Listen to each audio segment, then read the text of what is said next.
नमस्कार दोस्तों, सनातन स्तुति सुनीता में आपका स्वागत है। दोस्तों, जैसा कि आप सभी जानते हैं कि अमावस्या तिथि का बहुत महत्व होता है। प्रत्येक मास में आने वाली जो अमावस्या तिथि होती है, यह हमारे पितरों को समर्पित होती है। अमावस्या तिथि पर पितरों के निमित्त तर्पण करना, दान करना, पवित्र नदियों में स्नान करना और अपने पितरों के लिए दीप दान करना यह श्रेष्ठ माना जाता है। इससे पितृ दोषों से भी मुक्ति मिलती है और पितरों को यम यातना से मुक्ति मिल जाती है। जब पितरों को मुक्ति मिलती है, हमारे पितृ प्रसन्न होते हैं, तो हमें भी हमारी परेशानियों से मुक्ति मिलती है। तो बहुत महत्वपूर्ण होती है हर मास में आने वाली अमावस्या तिथि, और पितरों के साथ ही अमावस्या तिथि माँ लक्ष्मी को भी अत्यंत प्रिय होती है। तो माँ लक्ष्मी की कृपा भी हमें इस तिथि पर पूजा आराधना करने पर प्राप्त होती है। अगर हम अमावस्या तिथि पर विशेष रूप से महालक्ष्मी जी की भी आराधना करें थे, तो हमें महालक्ष्मी, श्री विष्णु जी की और अपने पितरों का आशीर्वाद संपूर्ण रूप से प्राप्त होता है। आज की वीडियो में आप जानेंगे कि मार्गशीर्ष मास की अमावस्या तिथि कब है, अमावस्या तिथि का प्रारंभ कब हो रहा है, समापन कब होगा और किस दिन स्नान का दान का शुभ मुहूर्त है और शुभ मुहूर्त कब है। तो अमावस्या तिथि की संपूर्ण जानकारी के लिए आज की वीडियो में आपसे शेयर करने जा रही हूँ। इस दिन हमें क्या करना चाहिए, क्या चीजें नहीं करनी चाहिए, सारी जानकारी इस वीडियो में दी जा रही है। तो वीडियो को अंत तक जरूर देखिएगा और अच्छी अगर वीडियो लगे तो लाइक जरूर कीजिएगा, और अगर आपको वीडियो उपयोगी लगे तो अपने दोस्तों, सगे संबंधियों के साथ व्हाट्सएप ग्रुप्स पे, फेसबुक ग्रुप्स पे शेयर करना बिल्कुल नहीं भूलिएगा। दोस्तों, प्रत्येक मास में अमावस्या तिथि जो आती है, हर मास अमावस्या का अपना महत्व होता है। जैसे मार्गशीर्ष मास की अमावस्या के दिन अगर आप भगवान विष्णु, भगवान शिव और के साथ ही माता गंगा की पूजा करते हैं, तो अनंत गुना पुण्य फल की प्राप्ति होती है। इस दिन अगर आप गंगा नदी में स्नान करते हैं या किसी भी पवित्र नदी में स्नान करते हैं, तो इससे आपके पितरों की आत्मा को शांति मिलती है। तर्पण भी अवश्य करना चाहिए। अगर आप गंगा स्नान के लिए जाते हैं, तो अपने पितरों की आत्मा की शांति के लिए तर्पण कीजिए, दान कीजिए गंगा के किनारे। अगर आप दीपदान, तर्पण इत्यादि करते हैं, तो इससे आपके पितृ जल्द ही प्रसन्न होते हैं। लेकिन देखिए, प्रत्येक व्यक्ति तो गंगा में या फिर किसी पवित्र नदी में स्नान करने नहीं जा पाता। ऐसे में आप अपने घर में ही श्री गंगा जी का जल, मिश्रित जल से स्नान कर सकते हैं।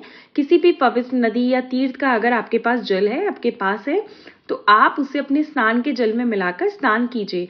अमावस्या तिथि पर ब्रह्म मुहूर्त में या फिर सूर्योदय से पहले स्नान करने से अनंत गुना पुण्य फल की प्राप्ति होती है। तो स्नान हमेशा सुबह सूर्योदय से पहले करना चाहिए या फिर ब्रह्म मुहूर्त में करें, अत्यंत श्रेष्ठ होता है। अब बात करेंगे कि अमावस्या तिथि कब है। तो देखिए, वैदिक पंचांग के अनुसार इस बार मार्गशीर्ष मास में अमावस्या तिथि का प्रारंभ हो रहा है 30 नवंबर को सुबह 10:02 पर, और अमावस्या तिथि का समापन होगा अगले दिन यानी कि 1 दिसंबर को सुबह 11:05 पर। तो ऐसे में सूर्योदय कालीन तिथि के अनुसार 1 दिसंबर 2024 को अमावस्या तिथि मानी जाएगी। ऐसे में जो वक्त व्रत धारण करना चाहते हैं, अमावस्या तिथि का व्रत रखा जाएगा 1 दिसंबर 2024 को और दिन होगा रविवार। तो 1 दिसंबर 2024 रविवार को अमावस्या तिथि का मार्गशीर्ष मास की का व्रत रखा जाएगा। अमावस्या तिथि का व्रत बहुत ही विशेष व्रत होता है। इस तिथि पर अगर महिलाएं सच्चे मन से इस व्रत को धारण करें, तो उन्हें देवी देवताओं का आशीर्वाद तो मिलता ही है और साथ ही पितरों की कृपा भी प्राप्त होती है। पति की लंबी आयु का वरदान उन्हें मिलता है। अमावस्या तिथि माता लक्ष्मी को अत्यंत प्रिय है, तो इस तिथि का व्रत करने से, धारण करने से अखंड लक्ष्मी की प्राप्ति होती है। इसलिए अमावस्या तिथि का व्रत अगर धारण कर सकें तो अत्यंत श्रेष्ठ होगा। नहीं भी कर पाते हैं तो भी विधि विधान से माता लक्ष्मी की पूजा कीजिए, पितरों का स्मरण कीजिए, पितरों के निमित्त दीपदान कीजिए, माँ लक्ष्मी के नाम का मंत्र अधिक से अधिक स्मरण कीजिए और इसके साथ ही जितना हो सके दान कीजिए। अमावस्या तिथि पर घर की साफ सफाई अवश्य कर ले। अमावस्या तिथि पर घर की अच्छी तरह से साफ सफाई करने से आपके घर से पितृ दोष भी समाप्त होता है, ग्रह दोषों से मुक्ति मिलती है और इसके साथ ही किसी भी प्रकार का वास्तु दोष हो तो वो भी समाप्त होता है। इसलिए अमावस्या तिथि पर घर की अच्छे से साफ सफाई कर लें। इसके बाद गंगा जल मिश्रित जल से स्नान कर लें। फिर घर में, पूरे घर में गंगा जल का छिड़काव करें। हल्दी मिश्रित जल का छिड़काव करिएगा। घर के मुख्य द्वार पर सुबह ब्रह्म मुहूर्त में दीपदान कीजिए। कपूर जलाकर घर के मुख्य द्वार पर आप दीपदान कर सकते हैं, दोनों तरफ रख सकते हैं। घर के मुख्य द्वार पर चाहें तो आप रंगोली बना लें, स्वास्तिक बना सकते हैं और विधि विधान से द्वार पूजा कर सकते हैं, मतलब देहली की पूजा कर सकते हैं। देहली पूजन अमावस्या और पूर्णिमा पर करने से मां लक्ष्मी जी आपके घर में स्थायी रूप से वास करती हैं। और अब आप जानते हैं कि अमावस्या तिथि पर शुभ मुहूर्त में पूजा की जाएगी। तो ब्रह्म मुहूर्त में हम स्नान करते हैं, तो स्नान का शुभ मुहूर्त जो आपको प्राप्त होगा वो है 4:30 बजे सुबह से लेकर सुबह 5:30 बजे तक। इस समय आप स्नान कर सकते हैं, दान कर सकते हैं, पूजा कर सकते हैं, भगवान के मंत्रों का जप कर सकते हैं। चाहे तो संकल्प लेकर अधिक से अधिक संख्या में महालक्ष्मी जी के मंत्रों का जप करें। तो ये समय आपके लिए वरदान के समान है। अमावस्या का जो मुहूर्त है ब्रह्म मुहूर्त है, ये अत्यंत ही श्रेष्ठ मुहूर्त होगा। अभिजीत मुहूर्त आप नोट कर सकते हैं, 11:50 से दोपहर 12:31 तक अभिजीत मुहूर्त है। अभिजीत मुहूर्त भगवान श्री हरि को अत्यंत प्रिय होता है, इसलिए इस समय अगर आप कोई भी शुभ कार्य करते हैं तो उसका फल आपको बहुत जल्दी और बहुत अधिक प्राप्त होता है। अमावस्या तिथि की शाम को दीपदान जरूर करना है।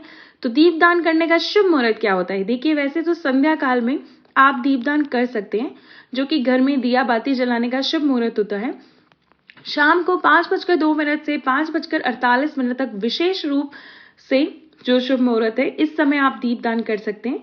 इसके अलावा देर रात्रि में भी आप दीपदान कर सकते हैं। इस दिन पितरों के निमित्त तर्पण किया जाता है। तो तर्पण करने का जो शुभ मुहूर्त है वो है 1 दिसंबर को सुबह 11 बजे से लेकर 3 बजे तक। इस समय के जो ये बीच का समय है, इस समय में आप अपने पितरों के निमित्त तर्पण इत्यादि कर सकते हैं। तर्पण से पहले स्नान कर लेना चाहिए और इसके बाद आपको पितरों का तर्पण अगर करना है तो मन में संकल्प कीजिए, पितरों का स्मरण कीजिए। फिर इस दिन पितरों के तर्पण के लिए कुशा के पौरों का प्रयोग किया जाता है। जल में थोड़े से काले तिल और सफेद पुष्प डालकर अपने पितरों का स्मरण करते हुए दक्षिण दिशा की तरफ मुख करके कुशा के माध्यम से अपने पितरों का तर्पण करना चाहिए। इससे पितृ प्रसन्न होते हैं, उनकी आत्माएं तृप्त होती हैं और आपको जीवन में सभी प्रकार की परेशानियों से मुक्ति मिलती है। अब एक ऐसा समय जिस समय आपको शुभ कार्य नहीं करना, वो है राहु काल का समय। राहु काल 1 दिसंबर को शाम को 4:05 से शाम 5:24 तक है। वैसे देखिए, इस बार जो अमावस्या तिथि है, वैसे तो सूर्योदय काल में अगर देखेंगे तो रविवार के दिन 1 दिसंबर को है, लेकिन 30 नवंबर को भी अमावस्या तिथि मानी जाएगी, क्योंकि सुबह से ही 10:29 से ही अमावस्या तिथि का प्रारंभ हो रहा है। ऐसे में शनिश्वर अमावस्या है, तो शनिवार के दिन आप अपने घर की अच्छे से साफ सफाई करें। घर की साफ सफाई अगर आप शनिवार के दिन करते हैं तो वो बहुत श्रेष्ठ मानी जाती है। शनिश्वर अमावस्या जो है, जो शनिवार का दिन है, उस दिन होती है। यह आपके घर की बहुत सारी परेशानियों से मुक्ति दिलाने वाला दिन रहता है। इसके अलावा शनिचरी अमावस्या जो है, इस दिन आपको घर के मुख्य द्वार पर सरसों के तेल का दीपदान करना है। थोड़े से काले तिल डालकर संध्या काल में आपको दीपदान करना चाहिए। इसके अलावा इस दिन आप काले कुत्ते को रोटी दे सकते हैं। रोटी में थोड़ा सा सरसों का तेल, थोड़ा सा मीठा रखकर दे सकते हैं। बहुत ज्यादा मीठा नहीं दीजिएगा। काली गाय अगर आपको मिल जाए तो काली गाय को आप रोटी दे सकते हैं। उस दिन ये करना बहुत श्रेष्ठ होगा। गाय की रोटी में घी जरूर लगाइएगा। इसके साथ ही गुड़ के साथ आप गाय को रोटी दे सकते हैं। शनिवार के दिन आप चाहें तो किसी मजदूर, किसी गरीब को भोजन कराएं, किसी बुजुर्ग व्यक्ति को भोजन कराएं और इसके साथ ही कुछ भोजन की सामग्री का दान आप अमावस्या के दिन कर सकते हैं। रविवार को आप चाहे करें या शनिवार को कर लें। चींटियों का आप आटा डाल सकते हैं, मछलियों का दाना दे सकते हैं। ये सभी कार्य आपको अमावस्या तिथि पर अवश्य करने चाहिए। दोनों ही दिन आपको प्राप्त हो रहे हैं। दोनों दिन किसी भी दिन आप दान कर सकते हैं, दोनों दिन भी दान कर सकते हैं। शनिवार को भी, रविवार को भी। अमावस्या से तिथि से संबंधित जिनकी भी जानकारी थी मैंने आपको इस वीडियो में शेयर की है। अगर फिर भी आपको कोई जानकारी जाननी हो या कोई संशय मन में हो तो कमेंट बॉक्स में जरूर पूछ लीजिएगा। ये वीडियो उपयोगी लगने पर शेयर करना ना भूलिएगा। कमेंट में हर हर महादेव जरूर लिखें। और अगर आज आप पहली बार मेरे चैनल पर आए हैं तो आपका स्वागत है और आप इस चैनल को सब्सक्राइब करके जाइएगा। उम्मीद करती हूँ जितने भी वीडियो आप इस चैनल पर देखेंगे वो सभी वीडियो आपके लिए उपयोगी साबित होंगी। तब तक के लिए जय श्री राधे।